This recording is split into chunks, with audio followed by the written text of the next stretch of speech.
because we've already talked about evaluating hogs, we're going to talk about what we looked at when we were evaluating hogs. So what was the number one thing that we looked at when evaluating hogs? Muscle. Okay, so one was muscle. What was another one? Structure. Oh, Structure was another. Anyone else have one that they remember? Spencer? growth. Okay, growth. Growth lifetime of that? And there was another one. Stephanie? Leanness. Okay, so those were the main four that we focused on when we were evaluating hogs.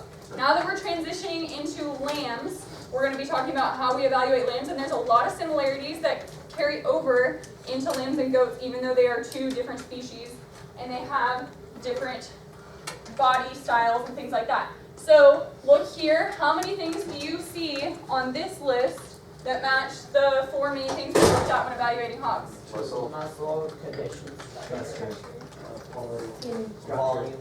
Okay, so mostly we'll see four. Okay, so muscle we talked about, and then condition, so fat and leanness is basically what that one is. Volume was one that we talked about, and structure. Okay, so the differences then are that we actually look for balance in lambs more so than we do in pigs, and an eye appeal. So with hogs, we're looking more for muscle and how they look, muscular leanness. With lambs, we actually look at like an eye appeal, which is more appealing to the eye based on their structure and their, like a lot of different characteristics that they have, their muscling and things like that. We also look at their quality. So we actually, when evaluating lambs, will go up to the lamb and touch the lamb to feel for quality of muscling. We do not do that with pigs, right? We just look at a distance. With lambs, you actually will walk up and feel like their back, their muscling, and you'll be able to determine what their quality is of their meat.